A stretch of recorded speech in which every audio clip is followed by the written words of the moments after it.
Yo, what up, everyone? It's your boy, the Crackhead, wishing you all a wonderful day. On Saturday, I was at the Qumran Desert in Qumran, here in the state of Israel. And I just want to give you a quick rundown the history of Qumran and the people who lived in this region. Qumran is an archaeological site in the West Bank managed by Israel's Qumran National Park. It is located on a dry marl plateau about 1.5 kilometers from the northwestern shore of the Dead Sea, about 10 kilometers south of the historic city of Jericho, and adjacent to the modern Israeli settlement and kibbutz of Kalia.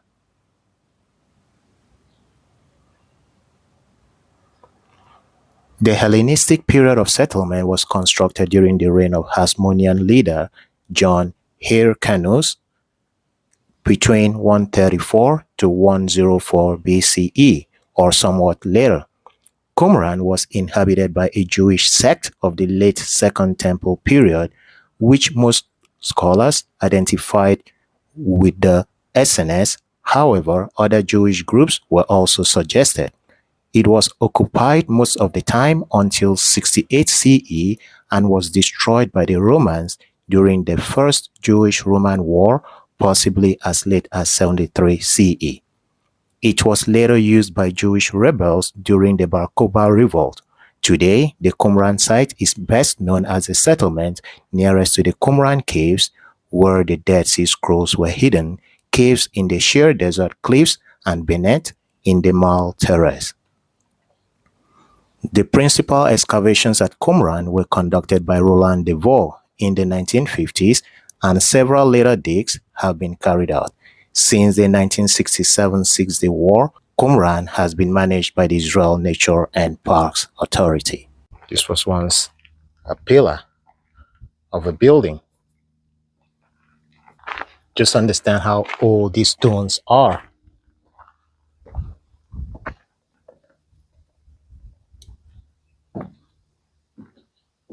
What was this? Wow.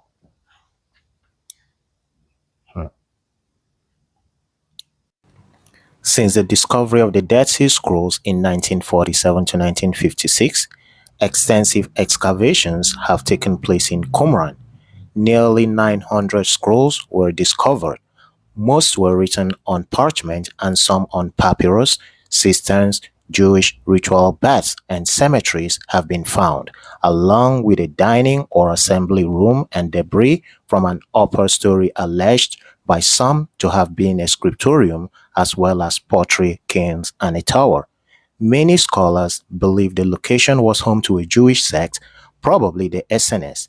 But according to Lawrence Schiffman, the rules of the community, its heavy stress on priesthood, and the Zadokite legacy and other details indicate a Sadducean-oriented sect, either distinct from or one of the various Essene groupings.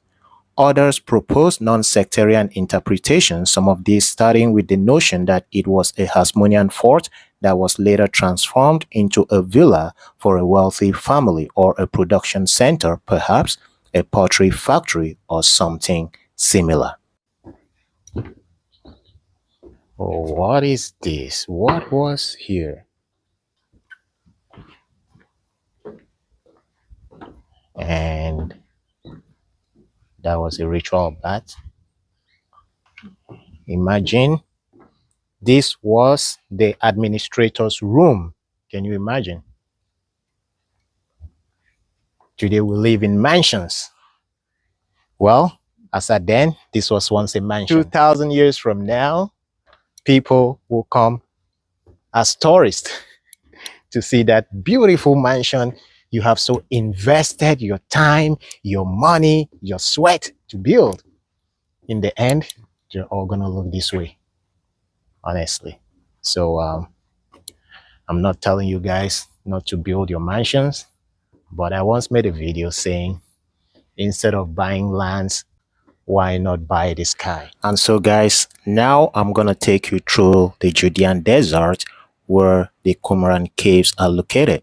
One of the reasons I came to this location was because I was hoping to get inside the caves, but it was impossible for me, first of all, because the weather was very hot. It was scorching hot. In fact, on this day, it was 40 degrees Celsius.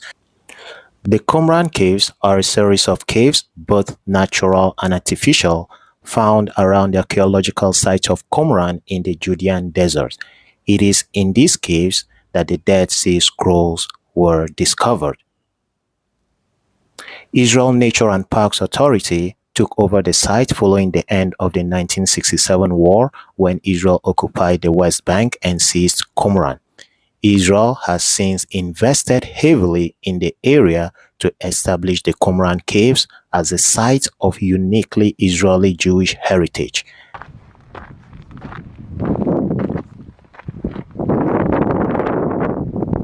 Wow, the heat is scorchingly hot.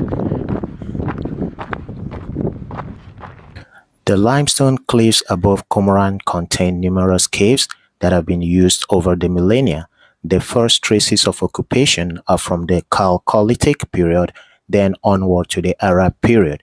The artificial caves relate to the period of the settlement at Qumran and were cut into the marl blocks of the terrace on which Qumran sits.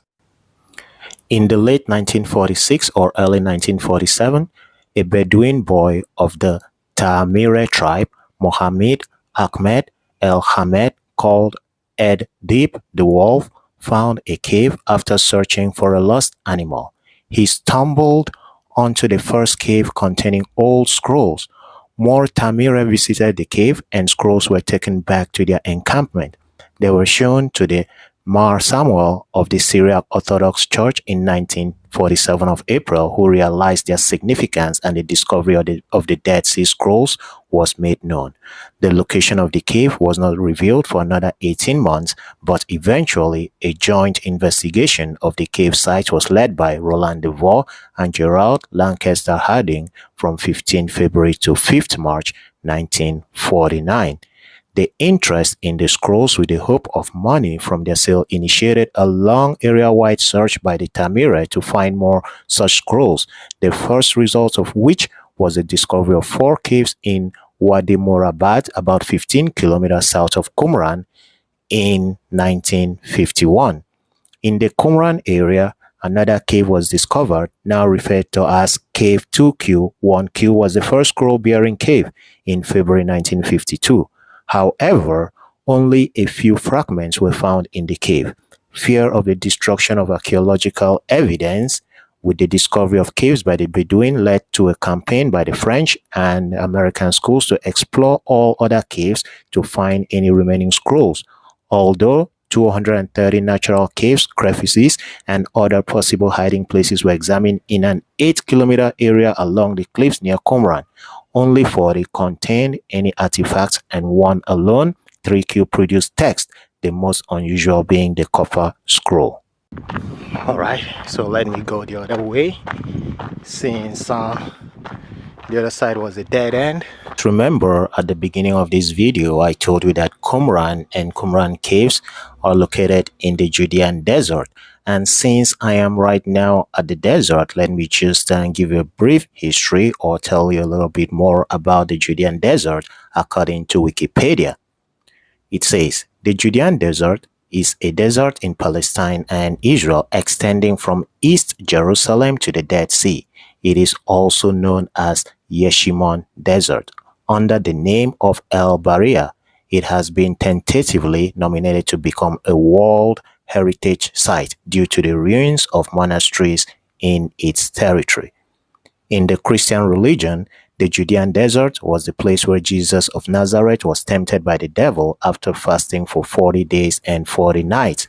This place is also referred to as the place where the king of the north, according to Judaism, or the Antichrist, according to Christianity, will gather with their armies to attack Jerusalem at the end of days. The geography. The Judean desert is located between Jerusalem and the Dead Sea. Precipitation in the Judean region varies from 400 to 500 millimeters in the western hills, reaching 600 millimeters throughout West Jerusalem, falling to 400 millimeters in East Jerusalem, and falling to around 100 millimeters in the eastern part due to a rain-shadow effect. The climate changes between Mediterranean in the west and dry desert in the east, with a strip of steep climate in the center. Major urban areas in the region include Jerusalem, Bethlehem, and the Israeli cities of Gush Etzion, Jericho, and Hebron. The maximum temperature reaches 60 degrees Celsius, and on this day, it was 40 degrees Celsius. I was enduring the heat of the scorching sun with the high temperature of this desert because, as an adventurer, I was looking for the caves where the Dead Sea Scrolls were found. It was nowhere in sight, although I could see the caves from a distance, but there was no point of entry from where I was located. That's why I followed the trail to see where it leads. Wow, look. It's so hot that my bottle is like melting. See how hot it is? Please, water don't melt. At least I know where the Dead Sea Scroll site is, but I'm not going to get it discovered. No, no, no. I give up. I'm sorry, I give up. What? You want me to walk that way? What? No, sorry. Sorry. So let's go back. Honestly, that distance is too far. It is too far. Look, my water that was very cold is now hot. I'm now drinking hot water. It's 40 degrees Celsius. As much as I wanted to see or get into the caves, but it seems impossible. At least not today. Maybe if I really want to go into the caves, then stop over there. And maybe there should be a different route there, but from here, maybe in winter, yeah, it could be possible because the heat is not gonna be as it is today. So in winter, yeah, I can walk 2 kilometers, no problem, but not especially that my water is almost finished. So if I get up to 1 kilometer, and my water gets exhausted, what am I gonna do? I don't want to faint while coming back, so it's better to take myself back to where I know at least I'm gonna find water to drink. But that's the adventure we're talking about. These are dates. I think these ones are going through the ripening process. This is the tree. Looks like palm tree, but it's not. So I'm done.